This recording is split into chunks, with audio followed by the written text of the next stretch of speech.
आज मैं गई महा बिग सेल में जो कि है कौशाम्बी। सभी को राधे राधे। यहाँ पर बहुत सारी वैरायटी थी, ज्वेलरी, बैग, कपड़े, बहुत सारी कुछ थी। और ये थी रेडिशन ब्लू टावर में, जो कि मैं चली गई थी अपनी बहन के साथ और मामी जी के साथ।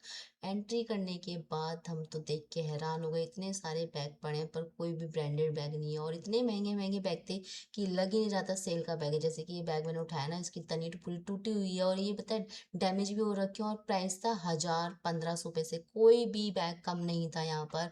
तो हम तो रेट सुन के वापस निकल गए कि भाई ये तो हमारे बस की बात नहीं है, बहुत महंगे हैं, इससे अच्छा तो शुक्र बाजार में मिल जाएंगे। फिर हम इतने सारे ब्यूटी प्रोडक्ट थे कि हमें पता ही नहीं चलता कि ओरिजिनल है या फेक है। और यहाँ पे देखो, मैं टावल देख रही हूँ, इस टावल का प्राइस था 250 रुपये, जो कि बिल्कुल क्वालिटी लो थी। मैं अपनी मामी से यही बोलती, मामी क्वालिटी तो बिल्कुल बेकार है, इससे अच्छा लो ही मत कुछ भी।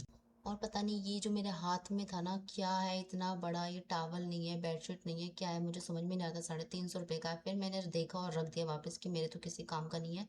लेंथ बहुत अच्छी थी इसकी, बट ये है क्या नहीं पता। वापस रखने के बाद चल दिया अगले स्टोर की तरफ। देखिए कुर्ते हैं, बीबा और इला ब्रांड के कुर्ते थे, बट ये बहुत पुराने कुर्ते थे, पता नहीं आज के टाइम में कौन पहनता है ऐसे कुर्ते। देखे पर हमें पसंद नहीं आए, फिर रख के फिर देखा दूसरा कुर्ता, देखते हैं कुछ और समझ में आया। देखने के बाद एक और कुर्ता मुझे समझ में आया, वो निकाल के देखा तो वो भी समझ में नहीं आया, क्योंकि वो उसकी लेंथ बहुत बेकार थी। और यहाँ पे ना ट्रायल का भी कोई झंझट था कि ट्रायल नहीं कर सकते, कहाँ देखेंगे सही आ रहा है नहीं आ रहा, वापस होगा नहीं। तो फिर मैंने इसको भी रख दिया, क्योंकि ये हमारी समझ से परे था। और चलती है नेक्स्ट स्टॉल की तरफ, जहाँ पे थे लेडीज के शूज, सैंडल वगैरह। और ये भी 1000 रुपये से कोई कम का नहीं था और कोई ब्रांड का नहीं था। मैं वही देख रही थी, कोई ब्रांड नहीं और 1000 रुपये से कम का, तो हमें नॉन ब्रांड बाहर भी मिल जाएगा, तो यहाँ पे लेने का क्या ही फायदा है। इधर साइड में देखा, सारी जेंट्सों की भी सेल लग रखी थी, प्यूमा, एडिडास, ली कूपर। पता नहीं ओरिजिनल है या फेक है, पता नहीं कुछ। हमने तो कुछ नहीं लिया क्योंकि हमारी समझ में नहीं आ रहा था। ज्वेलरी के सेक्शन में आके ज्वेलरी देखी तो मुझे लगा ये शायद हार है। मैंने उससे पूछा, भैया ये क्या है? तो कहता है ये पजेब है।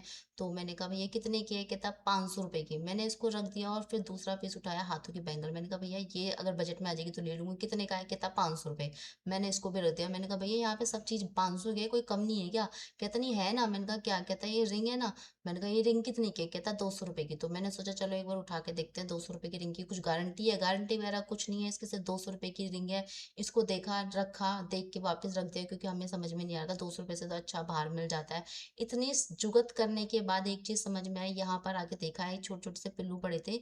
तो मैंने सोचा जब आई हूँ तो कुछ तो लेके जाऊँ। तो 150 रुपये का था ये, और मुझे मुझे लगा बारू के पास नहीं है तो ले लेती हूँ। तो एक इनमें से एक पिंक कलर का निकाल के, तो एक पिंक कलर का पिल्लू निकाल के चल दिए नेक्स्ट स्टॉल पे, जहाँ पे ये पायदान पड़े थे, डोरमेट, जो कि डैमेज हो रखे थे और प्राइस था 250 रुपये। मुझे लगा इससे अच्छा तो बाहर मिल जाएंगे, दुकान पे अच्छी क्वालिटी का मिल जाएगा।